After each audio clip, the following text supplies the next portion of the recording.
topic like scale needs most interaction. But unfortunately, in today's times, I will start by making it sound like a monologue. And then I hope that you all will ask a lot of questions. And if time doesn't permit, I'll also share my email ID. So you all can feel free to mail me whatever questions come to mind.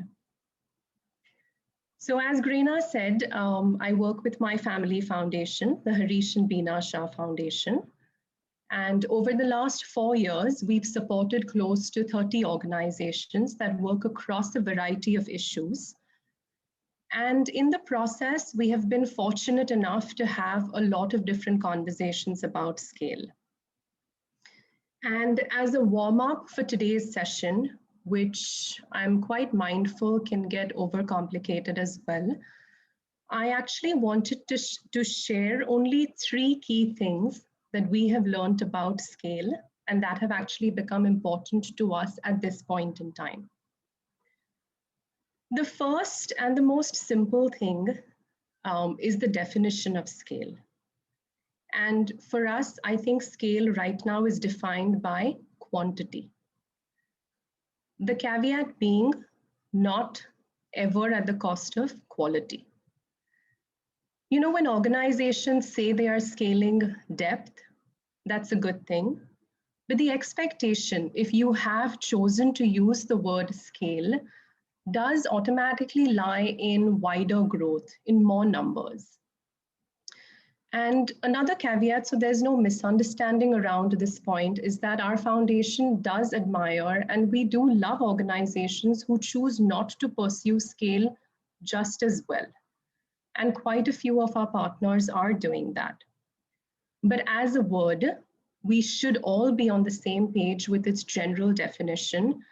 Otherwise, it leads to a very unfortunate outcome of all of us needing to, position scale. And when we start positioning scale, we start getting lost in the jargon of scale. The second thing that has become very important to us is that when you say you want to achieve scale, to grow big, it doesn't necessarily mean that your organization itself has to scale. Instead, think first about your model. And I want to share 2 examples to explain what I mean by scaling the model. One of our partners works for the preservation of folk music and associated livelihoods of the musicians. They've used technology very smartly to create a mobile version of an entire recording studio. And that actually now fits in one backpack. And the program is called the Backpack Studio. So they, a small team, they travel across the country documenting various forms of music, building digital identities for the musicians, thereby enabling better access to shows and performances, and rest assured, an increase in incomes. And in less than 3 years, they have a pan-India presence and strong outreach numbers. But again, to reiterate, the organization per se remains small. They only have a 3 to 5 full-time membership team, and they're supported by volunteers on a need basis.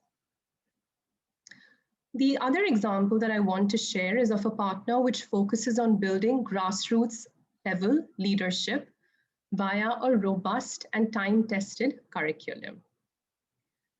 Now, instead of considering multiple geographies to create more leaders, which at some point would have been an obvious choice, one of the conversations on the table is for building one institute where several stakeholders can actually visit and hundreds more leaders can be trained. I think we all know that scaling a product which is heavily service-oriented in our country is extremely challenging. And while the organization is considering this path of scale, it has been and continues to be supported by some of India's very well-respected donors.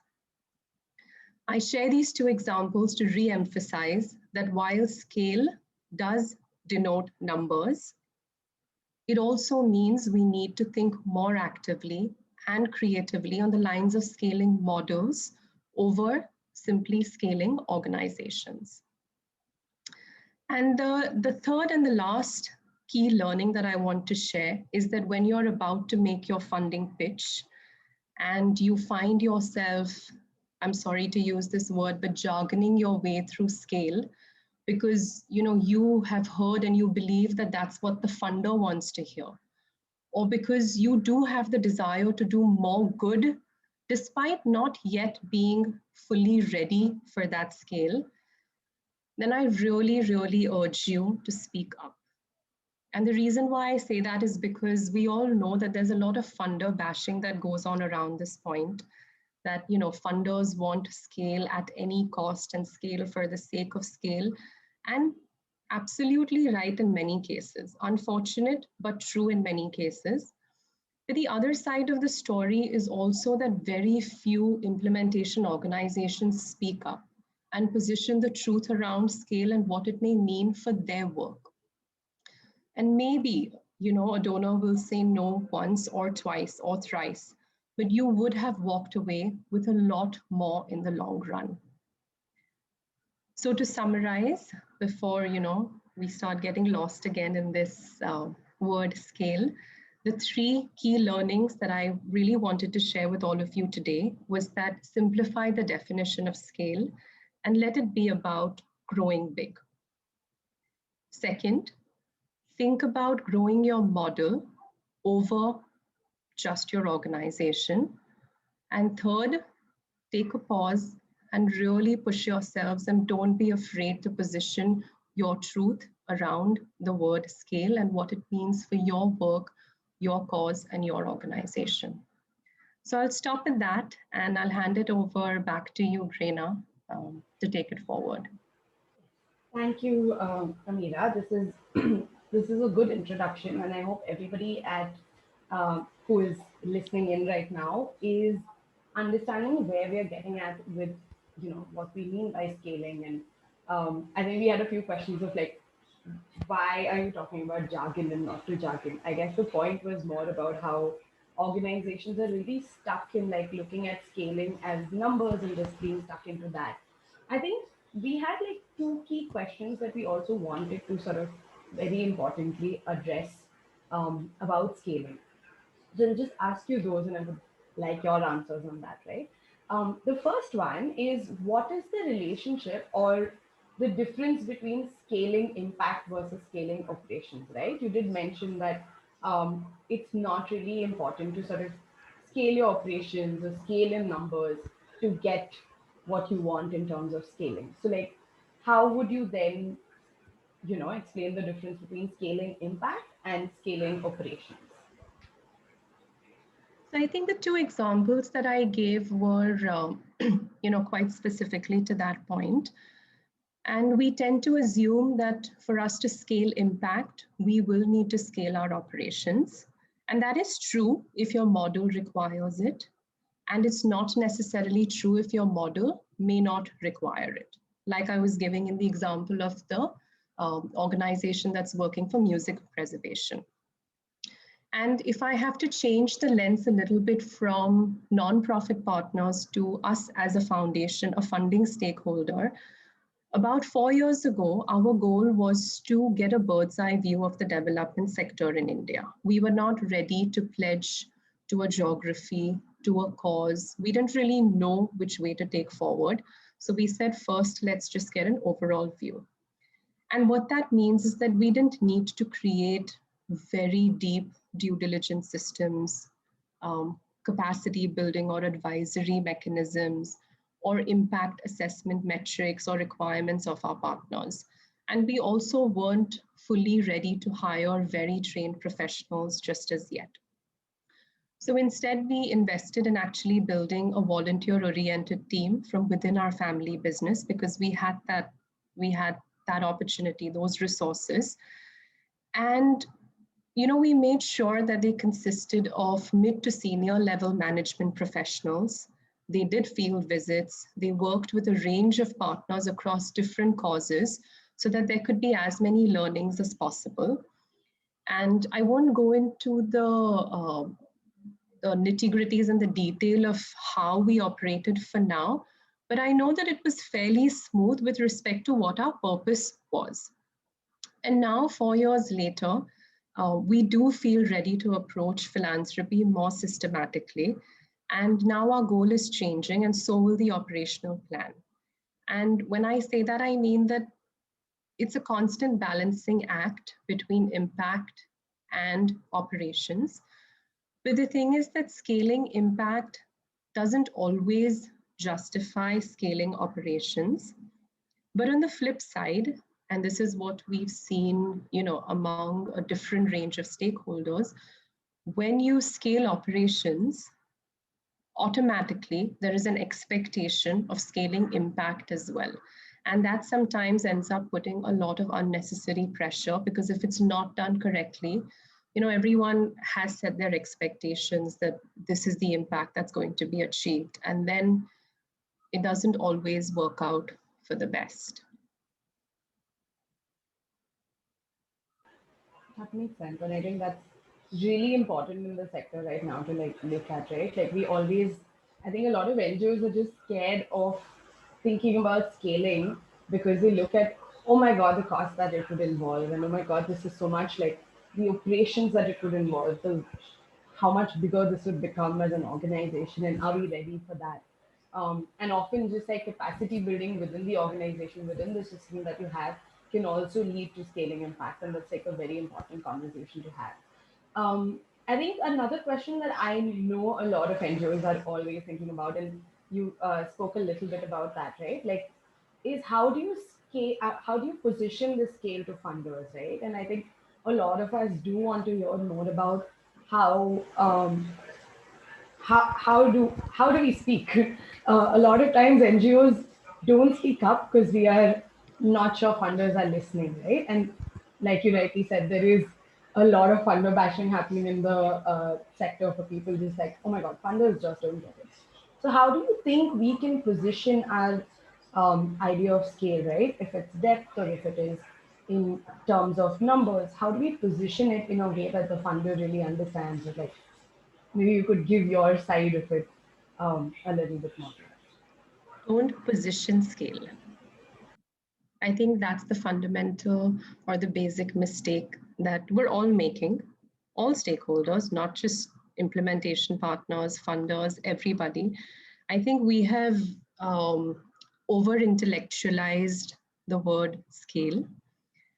So don't try and position it, because then you're always struggling to live up to that positioning in light of what is actually possible. Position the truth around scale, your truth around scale. It's very simple for me to say that, sitting as a funding stakeholder. I have sat in numerous meetings, and it has taken us multiple conversations with multiple partners to say and give them the confidence to share with us their realities. So I agree, it's easy for me to say that, but I will stick to the point that position the truth around your scale. And because I know that it's difficult for the audience to take me seriously when I'm making this point, as Grena, you and I discussed, I do want to hand over to Selvin to answer this question, because Selvin is the CEO of Sahara Charitable Society. And we've worked together for 4 years on largely their program for under trials across Mumbai's prisons. Our entire team has visited the prison a few times now. And believe me when I say that you want scale for a program like this. Everybody wants scale, because that means that you can get as many undeserving people who are in there as under trials out of there. But while that desire is an obvious one, it has taken us, 3.5 years to date, several conversations, several complicated moments in our relationship.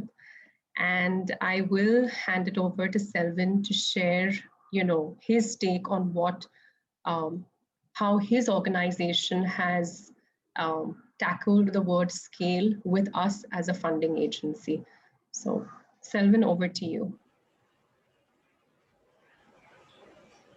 Good morning to you all. At the outset, I just want to thank Amira and HBS and also Grena from Atma to give us, this opportunity to showcase the Sahara story. And I want to share, mainly about how we developed, our understanding on scaling and the scaling strategy.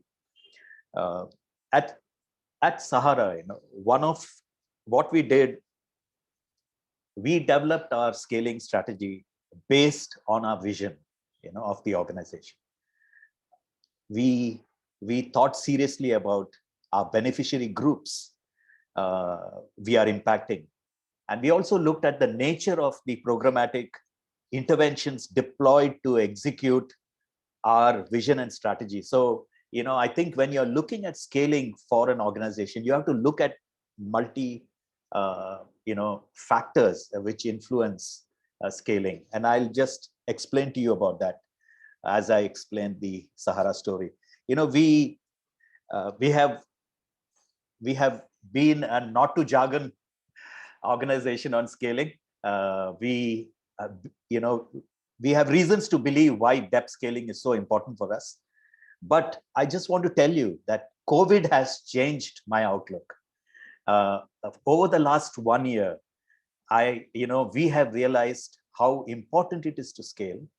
And now we are, actually looking, we are more open, and we have started actually 3 partnership projects to actually impact, the scale and to really impact the issues we are addressing through our programs.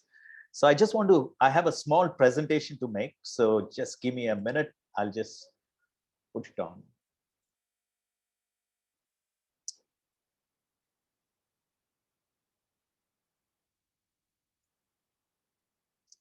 Yeah. So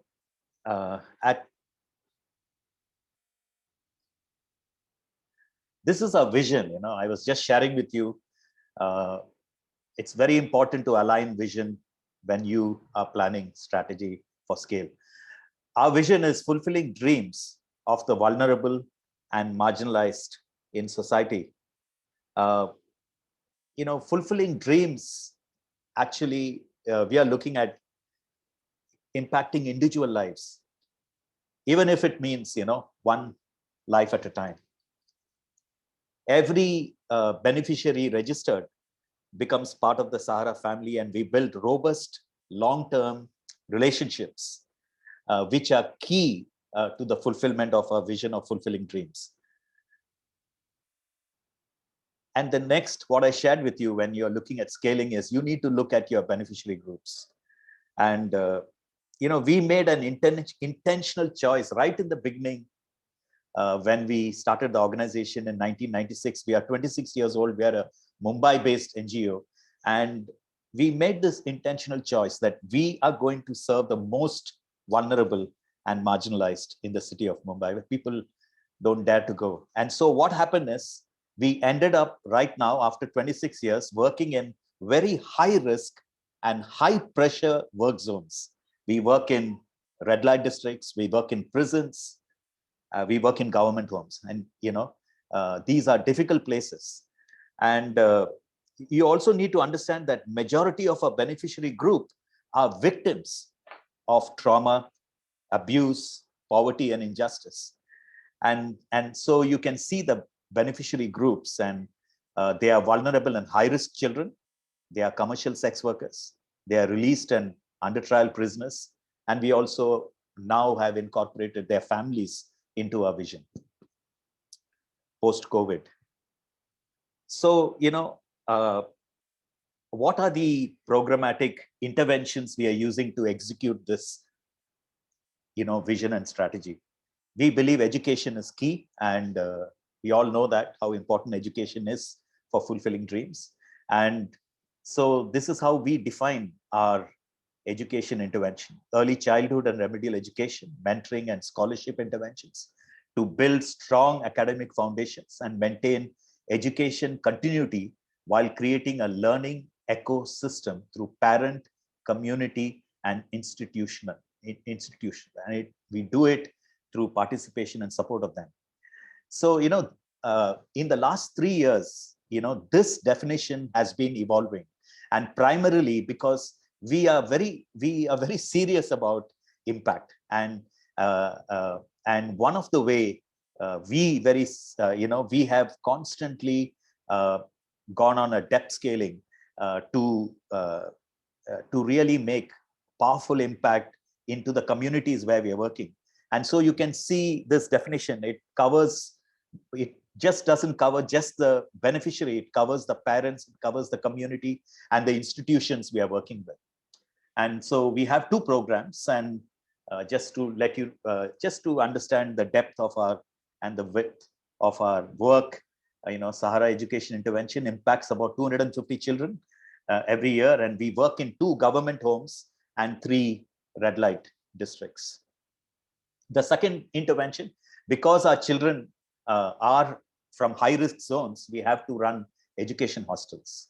And so running safe education hostels for high-risk minor children, providing holistic care and onward higher education support while working for reintegration of their families. So we have 3 of these homes, hostels, and they take care of 60 high-risk vulnerable children.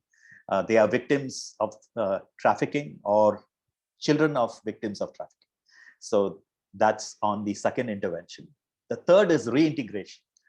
And we define this like, we are very beneficiary focused reintegration. And I told you the reason, because of the nature of beneficiaries we are dealing with. We are dealing with abuse, trauma, and various other complex emotional issues. And we use something known as recovery-based rehabilitation and alternate life. And of course, now alternate livelihood skill building becomes very key for fulfilling dreams. So we have 2 of our programs. We work with around 450 commercial sex workers in 3 red light districts. And we work with 160 released prisoners, in the reintegration programs. And Sahara also unites 450 missing children with their families every year. So, these are part of our reintegration efforts.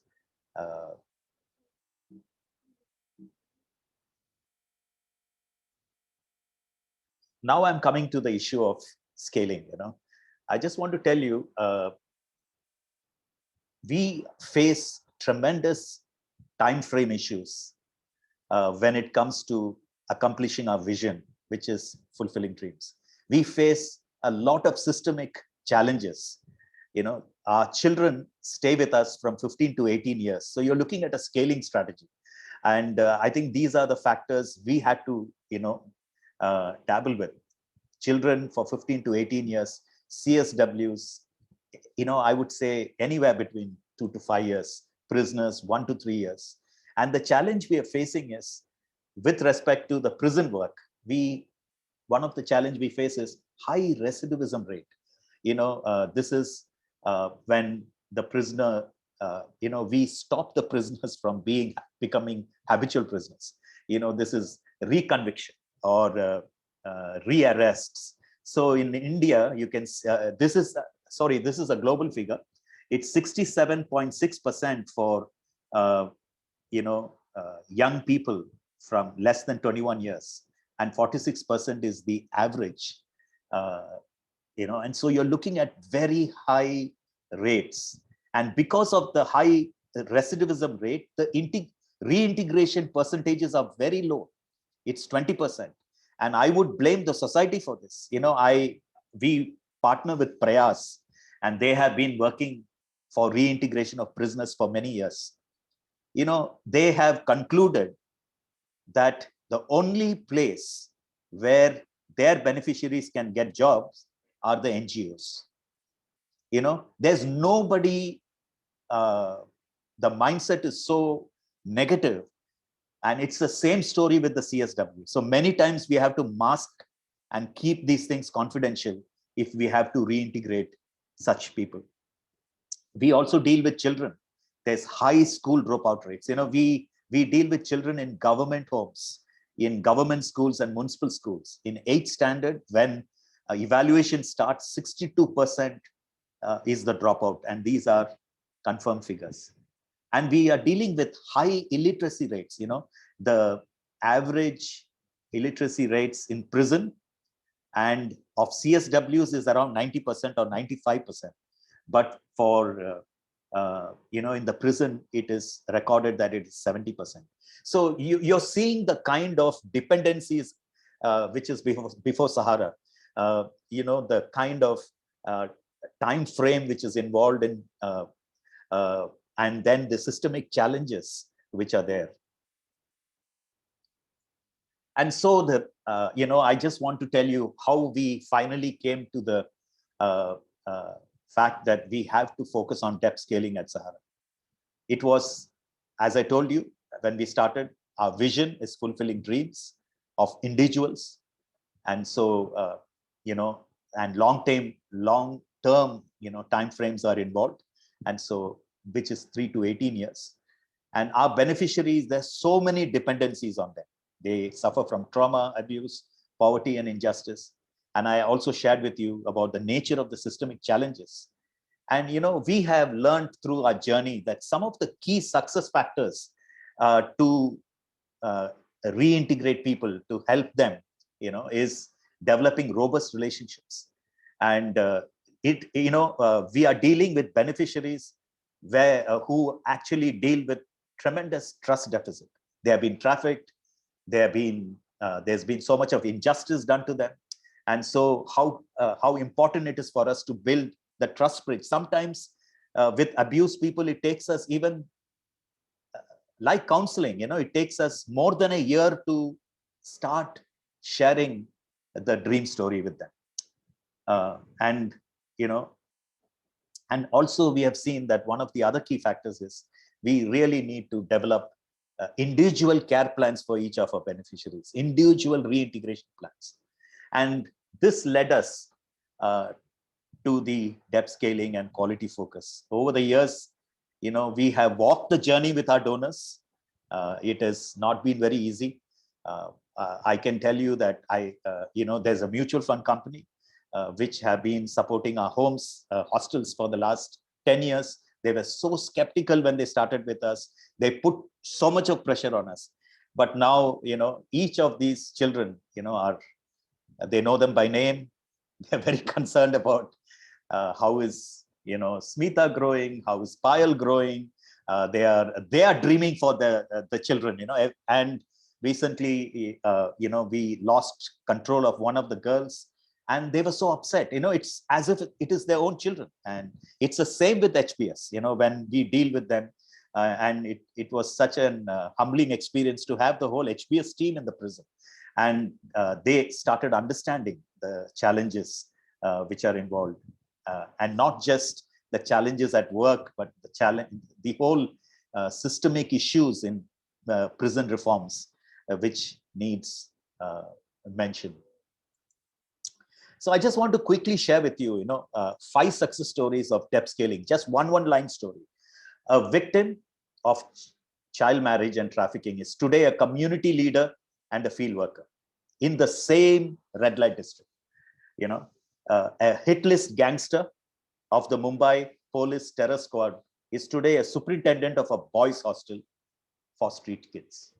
A CNCP child of a government home is today a remedial education teacher in the same home.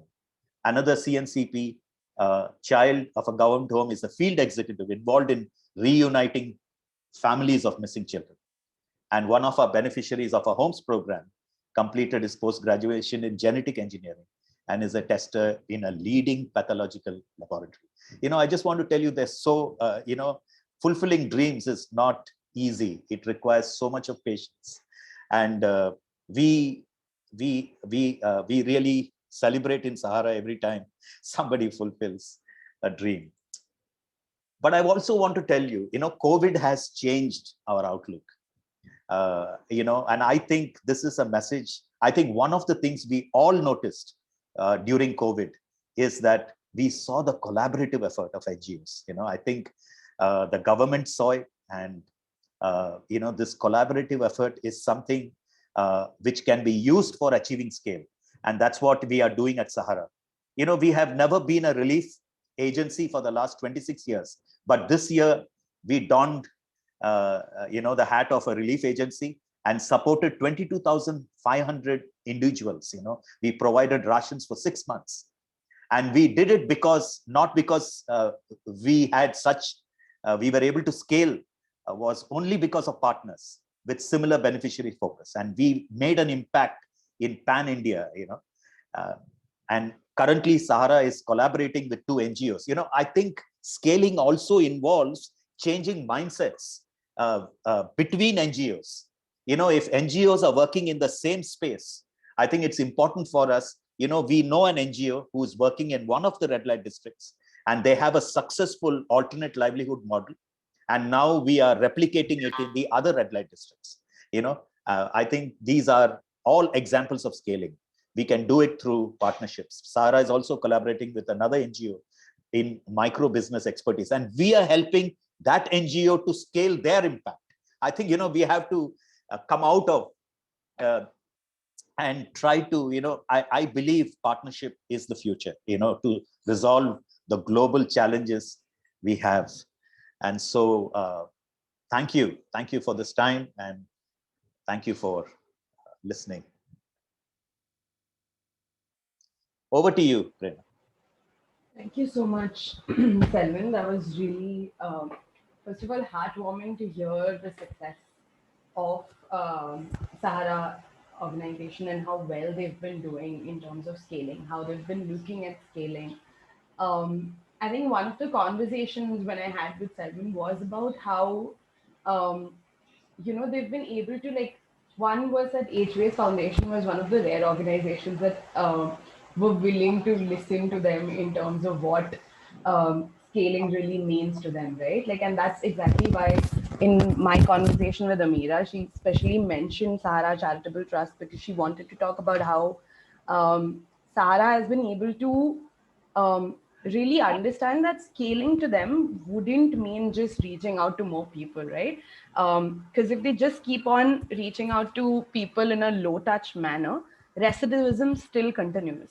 And that's not something that they can then really deep dive into.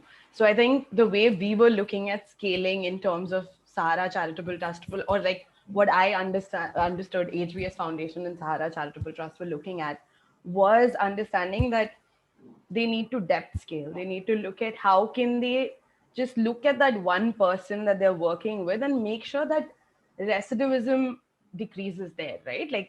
That they don't go back to prisons ever again. And their children also don't follow the examples of their parents that they've changed now and things like that. So they really worked on the family rather than just that one individual or that one target beneficiary.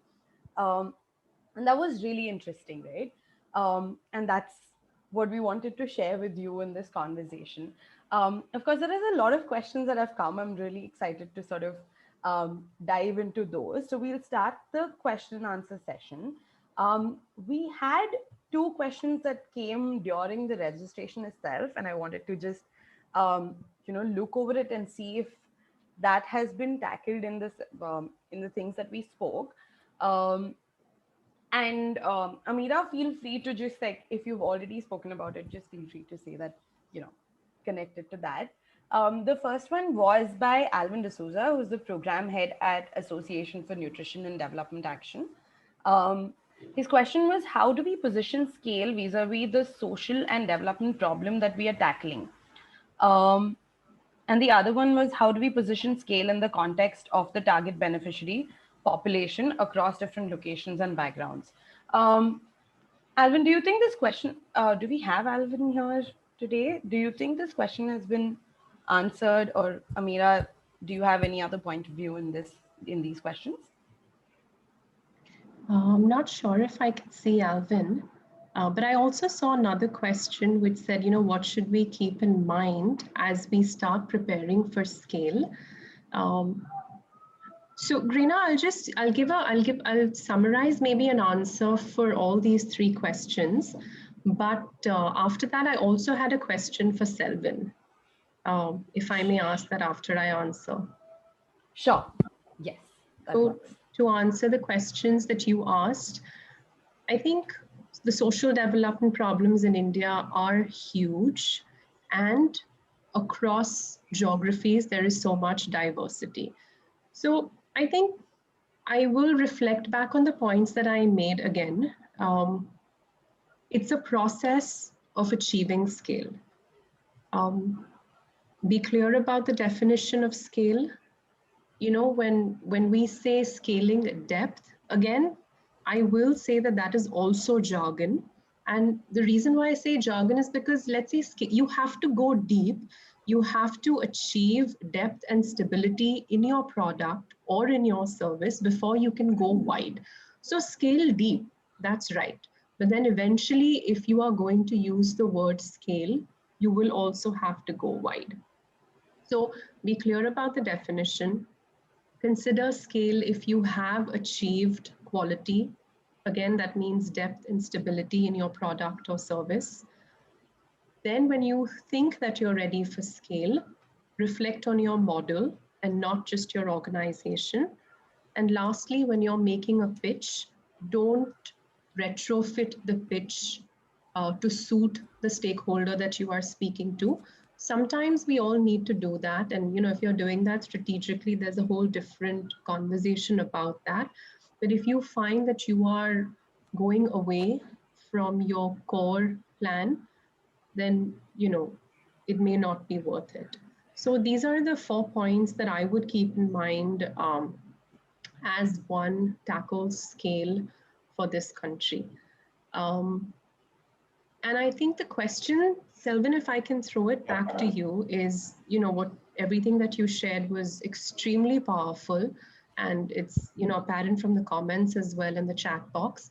But the specific question I have for you is that, you know, about 3 years ago, when you made the first pitch to HBS, the outreach number to get, you know, so many prisoners out of jail was 2x. And then we went through multiple rounds of conversation and we reduced that number to X. And then eventually, as the year ended, we ended up achieving a little bit less than that. And we've continued successfully over the last 3 years. So can you share with the audience why you felt the need to pitch a 2x number when after multiple rounds of conversation, it got reduced to half of that? Yeah, on that issue, you know, Amira, especially on, you know, bail, you know, we had pitched a higher pitch, and as we, it was a, you know, I think we were quite open with you. It was in the first year, we were actually implementing our legal program also for the first time. And so as we started looking at the number of the different qualities of cases which were there, you know, we realized we had to actually create processes in selecting the right genuine cases. You know, we were very clear that we just didn't want to help everybody, you know, anyone and everyone. We were very clear that we wanted to target prisoners who had gone for the first time to the prison, you know, because and it was research studies had been done that if we are able to bail them out quickly, we can reduce recidivism. So, you know, the focus was on getting the right people out. So, and then as we started studying the prisons, about the prisoners, we finally came up through the first year of our relationship with you, we started segregating actually which will be the focused age groups Sahara will focus on. For men, it was from, you know, 18 to 25. For women, it was right up to 35 to 40. So, and also we were focusing on indigent prisoners. And so we were looking for prisoners who were really from poor backgrounds, and so all this segregation, and as we started bringing in quality into the processes, you know, we found that the target got impacted, but we were able to explain to you. And, I just want to tell the audience here, we have worked in the prisons for close to 22 years, and HBS was the first funder who was ready to come and work with us in the prisons. That's the kind of negative taboo we had, even with donors. They didn't want to actually, they are saying, if so much of problem is outside, why do you want to go to prison to do development work? And I just want to thank HBS who, Selvin, you're being too diplomatic. I wanted you to do some more honest funder bashing right now. And I actually wanted you to share where we went wrong. And, I think, feel free. Please feel free to share what do you think that, because the whole conversation is about positioning scale, right? So please tell everyone one thing that you think we have learned as a foundation about how to receive scale from, the implementing partners. And anything is okay.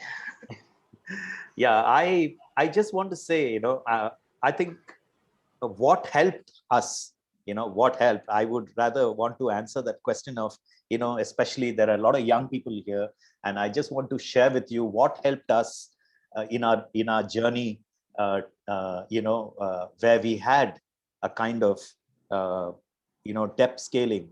And I think what is very key is, it's very important that we are transparent, and we are, you have to be doubly, I can't say this word, I can say 3 times: communication, communication, communication. The more you communicate, the more proactive you are, the more transparent you are. Share your failures. And one of the things I just want to tell you, many times as NGOs, we have an attitude that we know everything, and don't, and I learned so much from all my donors. I want to tell you that there have been donors who have actually set up our processes. Today, we have robust processes to measure performance. I give hats off to the donors, and I've learned so much from HBS Foundation. So I think,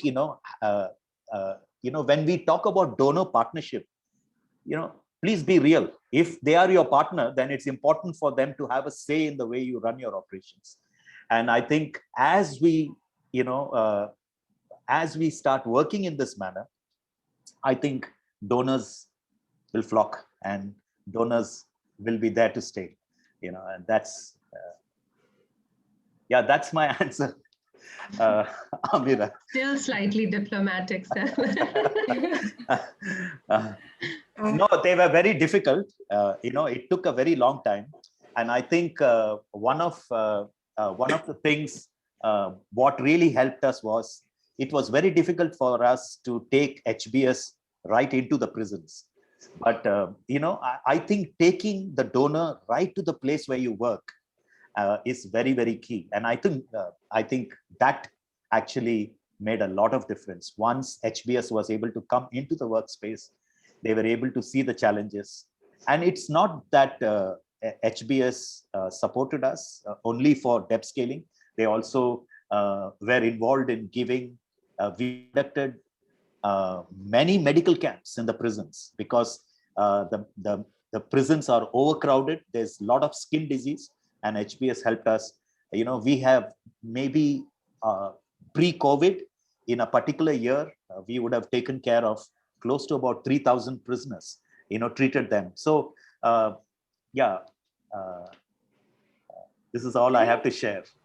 Rohit has a question specifically on relationship, and that's something that I really wanted to also address in terms of how do partners sort of have that relationship, right? Rohit, go ahead. Can you unmute yourself? And Sure. Thanks, Prerna. And thank you, Ameera and Selvin, for this really lovely presentation. I think you really spoke my mind, because I work at this organization called Apni Shala Foundation, which is based out of Bombay.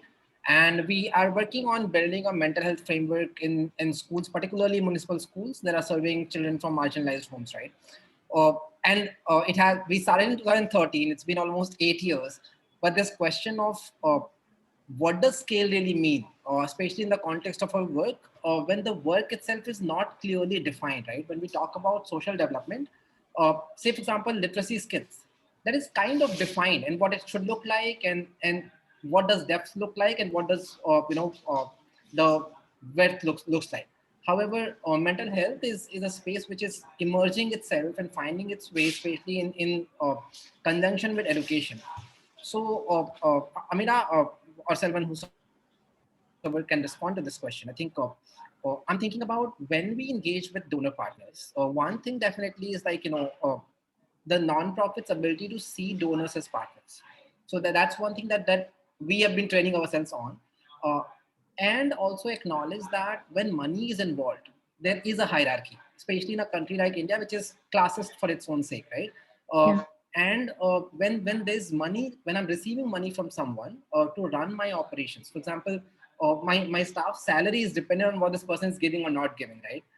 And last year has been like uh, really visual in that sense, right? So how do we ensure that both the non-profit as well as donor partners are acknowledging that in the relationship? And when we are talking about the organizational's impact growth, now that may or may not involve scale in the traditional sense of scale. How do we build that conversation on an ongoing basis? So what, like one thing that I think I learned from Selvan is that you spoke about transparency and communication. That could be one piece, right? That how do we continue to build? And then Amira, you named it. I think that there are definitely donors who look at scale in a new way and are ready to engage and converse around. And in our experience, there's like many donors who look scale in a traditional sense, right? So, for example, when we go for pitch conversations, the first question is that, amazing, you're doing it with 18 schools, but what about 2,000 other BMC schools? What about the country, right? And our response is like, this one, we shouldn't be the only folks who do this work, right? And I think, Selvan, you spoke really beautifully, and that's something I really resonate with, that how can we partner with several organizations, right? Apni Shala shouldn't be the only organization who is doing this work. So this kind of shift, one is the NGO definitely needs to make. And Amita, if you can also coach on how do we bring our donor partners as well in those conversations where we both are taking this journey together, and what would that may look like? Sorry, I rambled a lot. If my question is not clear, I can try to rephrase. Rohit, you've done a whole webinar right now. No, but sorry, Selvan, would you like to take any of those questions? No, Amira, I think I addressed that. I addressed all I wanted to say. But if there is anything after you share, I'll share. So Rohit, I know you try to ask a lot of questions within your one question. And I've also just seen that, Dr. Mehta has put a really beautiful question, which says that on the space for empowerment over the term beneficiary, like how do we overcome that? I'll give 3 examples that came to my mind, and I hope that will answer these 3, sort of broad questions. And then after that, if you have anything specific, feel free to ask. One of the partners, actually 2, in the space of mental health, because that's the area that you brought up, we decided to support 2 partners for 2 different reasons. One, with whom right now we are not working, and there's a bunch of reasons why, but initially we had decided to work with them because they were starting a cafe right here in Juhu in Mumbai, where they were promoting the employment of persons with disability. And we thought that they were doing a really good job of marketing the fact that there is as much dignity and as much scope and availability in employing people with disability. Very small outfit, very small cafe, but we thought that the power of their message had a lot of value, or the ability for scale, because you hear about restaurants, you hear about, oh, wow, here's a restaurant that's employing persons with disability. So there was scale in the message of that work. And that is why, apart from the fact that they were doing a really good job at running the cafe, so that was one example. The second example of an organization that we continue to work with right now in the space of disability, a a very clear reason for us to support them was that their goal or their final metric was very clear. It was about employability. And also, they had a hybrid model which said that we will take in 80% of people who are from unaffording families and 20% of people from affording families. So they were also thinking of sustainability. Now, what we really liked is that, and we've seen a lot of other organizations where in mental health, they say we'll do employability also, or we are a space for people to come and spend the day and do recreational activities. So there are a few goals that they try and aspire to, but that sharpness in the goal was missing, which we felt that this one organization really has. And over time, we have seen that they've been able to employ so many more people, and so many new restaurants are opening up to employing their students. Unfortunately, the last year has thrown things off a little bit, but these were the two examples. And a third example that I wanted to give is the value of time or relationship building as you get into relationships for scale.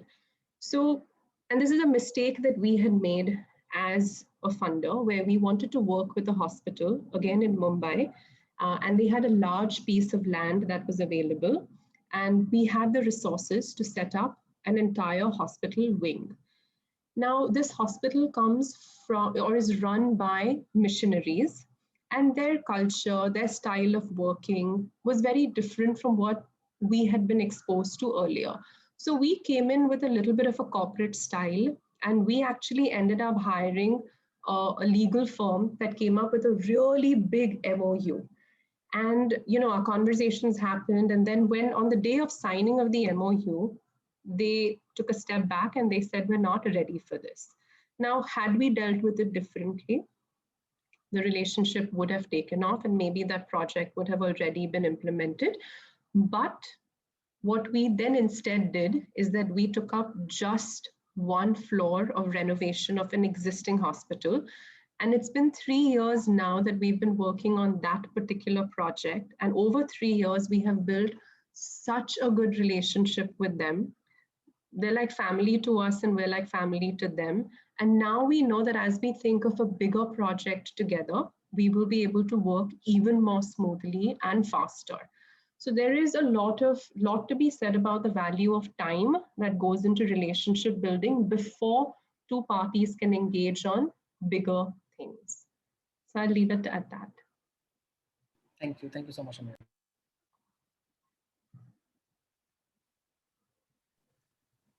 Anna, you're speaking on mute. I'm so sorry. I was. We're at the 12 o'clock mark, which means this is obviously a topic that requires so much more conversation, and there are a lot of questions. Don't worry, I will make sure that I send you all these questions and some brief answers to each one of them, and send it to everybody because I know everybody has similar questions in mind. I hope you all can wait for 2 minutes while I just quickly summarize the different things that we spoke of, because there was so much that we spoke today. So just basically summarizing the topic, right? I think what we understand is scale is not just about numbers, right? Scale is about making sure that the quality of the program gets better and better each time. And something that Ameera did address a lot is to talk about, scaling models rather than just sort of looking at sometimes scaling depth or scaling in numbers. I think one important thing that we discussed today was the importance of speaking up, right? As a funder, Ameera does believe that it's important that organizations speak up. And obviously, it's not simple to speak up. We all know in the sector that it gets really difficult to sometimes even have that conversation with funders. But I think what we understood from Selvan's example in Sahara Charitable Trust is that just sort of building that relationship, right? Just being able to take a while and really invest in that relationship with the funder to make sure that you are really inviting the funder into, the space that you work, and really allowing them some time to understand what you're doing. and just sort of building on that relationship first before actually getting into a funder partner relationship, or actually getting into like getting the donation and getting into the program, right? And of course, like also another thing was scaling in terms of adding multiple stakeholders to your program, not just like working by yourself, but also adding other stakeholders, be it funders, be it other organizations that can do similar work and probably get into the depth of things with you. And that was super interesting. I think this conversation, of course, like when we started, when we said, right, this is a conversation that is never ending. It's going to keep going. And that's what is interesting about this conversation, to like keep talking about it and keep getting new perspectives. I hope you found this session just as interesting as we did curating it, and right now even like talking about it. I am putting the feedback link here. Please go to the form and fill in the feedback form so that we can understand better how we can plan these webinars for the future. Our next webinar is going to be on the 25th of March.